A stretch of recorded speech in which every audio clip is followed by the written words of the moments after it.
नमस्कार, आप देख रहे के न्यूज नेशनल। मैं हूं आपके साथ आकांक्षा मिश्रा। बुलेटिन का रुख करने से पहले एक नजर हेडलाइंस पर।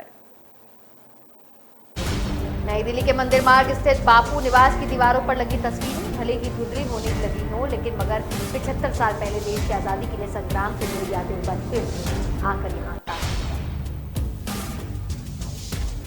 हजरत निजामुद्दीन इलाके में 8 लाख रुपए की हुई धोखाधड़ी के एक मामले का खुलासा। पुलिस ने ट्रू कॉलर की मदद से किया खुलासा। मामले में 4 मुस्लिमों को पकड़ लिया गया है। चारों गुजरात के कच्छ के रहने वाले। दिल्ली के सीएम अरविंद केजरीवाल ने कोरोना से जान गंवाने वाले परिवारों को सरकारी सहायता मिलने में आ रही समस्या को लेकर अधिकारियों से नाराजगी जाहिर की। राजधानी दिल्ली में कोरोना के कारण अपने परिवार के सदस्यों को खो चुके लोगों को अब मुआवजा पाने के लिए मृत्यु प्रमाण पत्र और जीवित सदस्य प्रमाण पत्र की आवश्यकता नहीं। और केंद्र शासित प्रदेश दिल्ली में परिवहन विभाग की ओर से शुक्रवार को दिल्ली सड़क सुरक्षा शिखर सम्मेलन 2021 आयोजित किया गया। इसमें रोड सेफ्टी, लीड एजेंसी और सहित कई सारी सुविधाएं शामिल।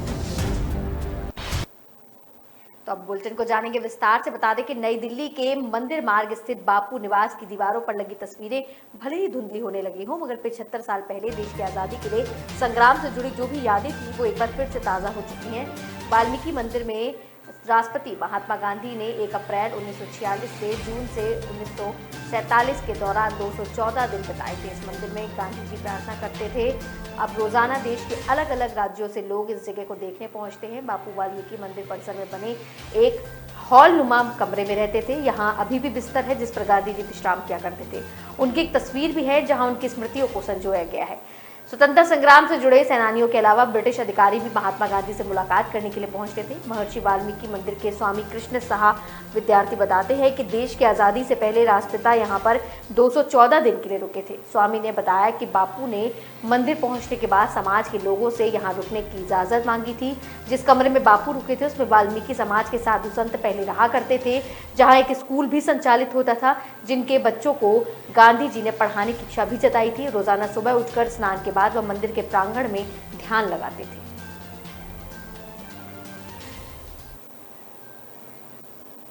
तो वहीं हजरत निजामुद्दीन इलाके में 8 लोग रुपए की धोखाधड़ी करते हुए पाए गए हैं। इस मामले का खुलासा पुलिस ने ट्रू कॉलर की मदद से किया है। मामले में 4 मुस्लिमों को पकड़ लिया गया है। बता दें कि चारों गुजरात के कच्छ के रहने वाले हैं।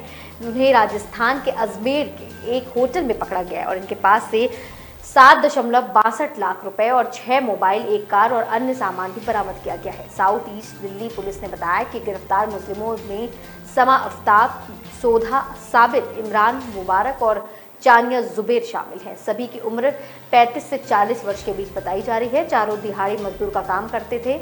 और बता दें कि पुलिस ने यह भी बताया कि 29 सितंबर को जूलर पीड़ित शोभित मंगल ने हजरत निजामुद्दीन थाने में एक मामला दर्ज कराया था। पीड़ित ने बताया कि एक वेबसाइट पर उसे दुबई से बिना कस्टम ड्यूटी चुकाए ले जा रहे गोल्ड को रास्ते में देने वाले जाल में फंसा लिया गया था। उसे शोएब बने आरोपी ने गुजरात के मांडवी पोर्ट पर मिलने के लिए कहा।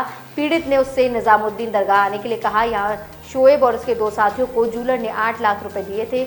आरोपी ने बताया था कि वह 10 लाख रुपए का फटा नोट चांदनी चौक के एक जूलर्स को देगा तो वह उसे सोना दे देगा। बाद में अपना फोन बंद कर लिया था। यही खबर सामने आई है।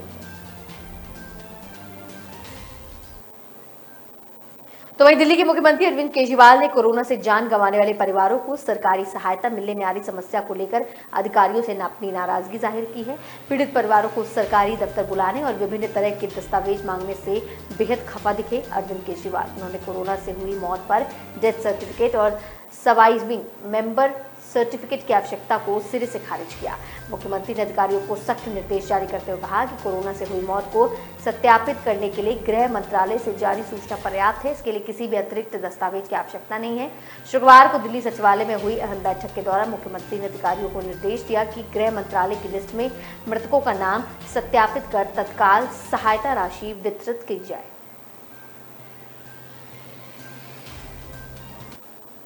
वहीं राजधानी दिल्ली में कोरोना के कारण अपने परिवार के सदस्यों को खो चुके लोगों को अब मुआवजा पाने के लिए मृत्यु प्रमाण पत्र और जीवित सदस्य प्रमाण पत्रों की आवश्यकता नहीं होगी। यह आदेश दिल्ली के सीएम अरविंद केजरीवाल ने शुक्रवार को दिया है। दिल्ली सरकार की इस योजना का उद्देश्य उन परिवारों को कुछ वित्तीय सहायता प्रदान करना है जिन्होंने महामारी के कारण अपनों को खोया है। सरकारी आंकड़ों के मुताबिक दिल्ली में कोरोना से 25,000 से ज्यादा लोगों की मौत हो चुकी है। वहीं एक रिपोर्ट के अनुसार एक नागरिक ने 50,000 रुपए की अनुग्रह राशि हासिल करने की प्रक्रिया को जटिल और बाधाओं से भरा हुआ बताते हुए शिकायत की थी। उसे दस्तावेज ठीक कराने में ही चक्कर काटने पड़ गए।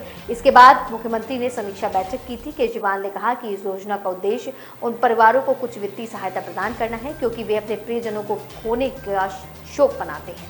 ये सभी लोग पीड़ित हैं और कागजाई कार्यवाही के कारण परेशान होने की स्थिति में नहीं है।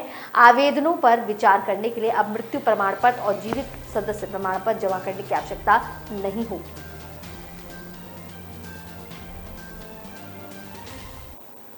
केंद्र शासित प्रदेश दिल्ली में परिवहन विभाग की ओर से शुक्रवार को दिल्ली सड़क सुरक्षा शिखर सम्मेलन 2021 आयोजित किया गया। इसमें road safety lead agency, Delhi यातायात पुलिस, आईआईटी दिल्ली के साथ ही अंतर्राष्ट्रीय विशेषज्ञ शामिल हुए। इस शिखर सम्मेलन में दिल्ली की सड़कों पर सुरक्षित यात्रा के लिए प्लान बनाने के लिए चर्चा की गई। सड़क सुरक्षा के मद्देनजर केजरीवाल सरकार ने आईआईटी दिल्ली के साथ एक अहम समझौता किया है। दिल्ली सरकार के परिवहन विभाग ने रोड सेफ्टी और उससे संबंधित पॉलिसी पर काम करने के लिए भारतीय प्रौद्योगिक संस्थान दिल्ली के foundation for innovation and technology transfer के साथ एक समझौता ज्ञापन पर हस्ताक्षर किए हैं। इस साझेदारी का मकसद सड़क दुर्घटना डेटा विश्लेषण, एकीकृत सड़क दुर्घटना डेटाबेस के कार्यान्वयन के साथ एकीकरण, अधिक से अधिक ब्लैक स्पॉट की पहचान करना होगा।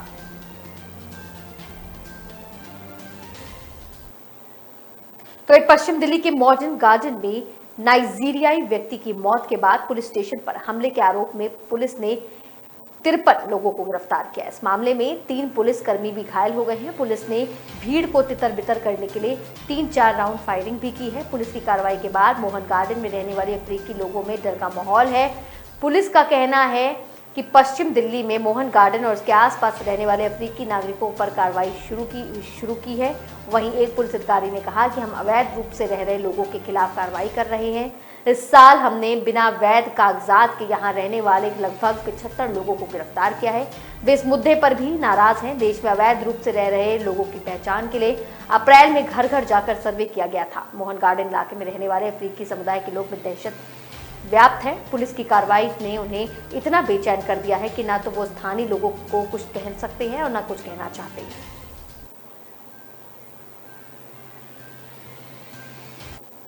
फिलहाल बुलेटिन में वक्त हो चला एक छोटे से ब्रेक का, जल्दी हाजिर होंगे।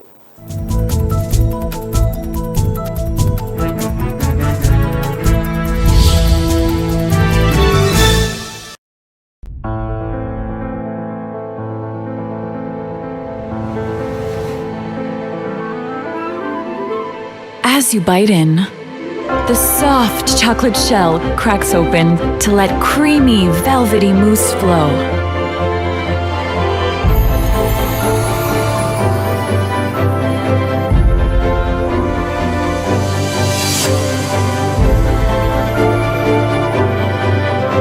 New Fabel Soft Centers. Little pieces of magic. Jasprit अच्छा कर रहा है ना? हाँ ठीक है। फास्ट बॉलर बन जाएगा ना? मैडम इसका रनअप इतना छोटा है ना, फास्ट बॉलर बनना बहुत मुश्किल है। जो बोले तू रफ्तार नहीं पकड़ पाएगा सर, उसको पलट दे। तेरा नन्हा सा रनअप बीच में आएगा।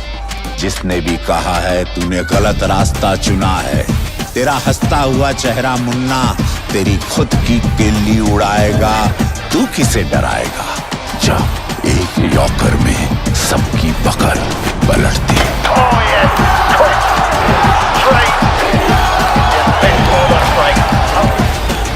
थम्स अप, तूफान वही जो सब पलट दे। चाय तैयार है? मैं चेंज करके आती हूँ। मैं चेंज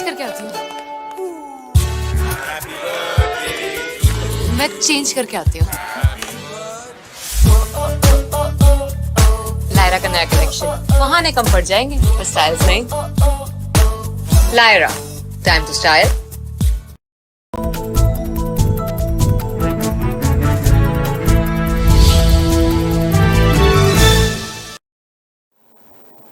ब्रेक के बाद आपका फिर से स्वागत है। एक बार फिर से बुलेटिन की शुरुआत करेंगे। बता दें कि हरियाणा के करनाल जिले में बने सीएम आवास का आज किसान घेराव करेंगे। किसान में प्रति एकड़ 25 क्विंटल धान की खरीद 11 अक्टूबर से किए जाने को लेकर रोष व्याप्त है। इस कारण किसान सभी विधायकों व सांसदों का घेराव करेंगे। सबसे पहले तो किसान सीएम मनोहर लाल के आवास के बाहर धान से भरी ट्रॉलियों को लेकर पहुंचेंगे। भाकियू नेता गुरनाम सिंह चुढ़नी ने कहा कि धान की ट्रॉली लेकर करनाल के सीएम आवास का घेराव करने के आह्वान किया गया है। इस आह्वान का पालन करते हुए किसान 11 बजे करनाल पहुंचेंगे। शांतिपूर्ण ढंग से प्रदर्शन करते हुए विरोध जताएंगे। उनकी मांग है कि पहले की तरह प्रति एकड़ 33 क्विंटल धान की खरीद हो। खरीद की प्रक्रिया को तुरंत प्रभाव से शुरू करवाया जाए। जब तक खरीद नहीं होगी तब तक किसानों का आंदोलन जारी रहेगा। वहीं आज के घेराव के दौरान ही अन्य किसान नेताओं से चर्चा के बाद आगे की रणनीति तय की जाएगी, क्योंकि सरकार ने धान की खरीद का समय 25 सितंबर से 1 अक्टूबर और 1 से 11 अक्टूबर तक बढ़ाकर किसानों के साथ नाइंसाफी की है। वहीं सरकार द्वारा प्रदेशों में 200 केंद्रों पर धान की खरीद की जानी है। इसके लिए तैयारियों को पूरा कर लिया गया है। करीब 2,90,000 किसानों ने धान को बेचने के लिए पंजीकरण करवाया है। धान की खरीद पहले 1 अक्टूबर से की जानी थी, लेकिन अब 11 अक्टूबर से की जानी है। सरकार द्वारा कॉमन धान को 11,940 रुपए और धान ग्रेड ए को 19,060 रुपए समर्थन मूल्य के तौर पर किया गया है। दिल्ली सरकार ने पश्चिमी दिल्ली के बाल भारती पब्लिक स्कूल पीतमपुरा की मान्यता रद्द कर दी है। राज्य सरकार ने स्कूल से मान्यता वापस लेने के आदेश जारी कर दिए हैं। स्कूल की मान्यता रद्द करने का आदेश दिल्ली सरकार के शिक्षा निदेशालय ने जारी किया है। शिक्षा निदेशालय के मुताबिक स्कूल लगातार शिक्षा निदेशालय के कानूनी निर्देशों का उल्लंघन कर रहा था। स्कूल का आरोप है कि निदेशालय के निर्देशों के विरुद्ध जबरदस्ती फीस बढ़ाई जा रही थी। स्कूल शिक्षा के जरिए मुनाफाखोरी कर रहा था। स्कूल और गैर सरकारी और गैर कानूनी गैर जरूरी फीस वसूल कर अभिभावकों का शोषण भी किया जा रहा था। वहीं 2021 से 22 का सेशन कंप्लीट होने के बाद अभिभावकों की सहमति पर स्कूल के सभी बच्चे पास के चाइल्ड एजुकेशन सोसाइटी द्वारा संचालित स्कूल या सरकारी स्कूल में ट्रांसफर किए जाएंगे। पहले से भुगतान किए गए फीस का एडजस्टमेंट किया जाएगा। वहीं सेशन 2022 से 23 के लिए बाल भारती स्कूल में कोई एडमिशन नहीं होगा। स्कूल के टीचिंग और non teaching staff child education society द्वारा संचालित दूसरे मान्यता प्राप्त स्कूलों में एडजस्ट किए जाएंगे।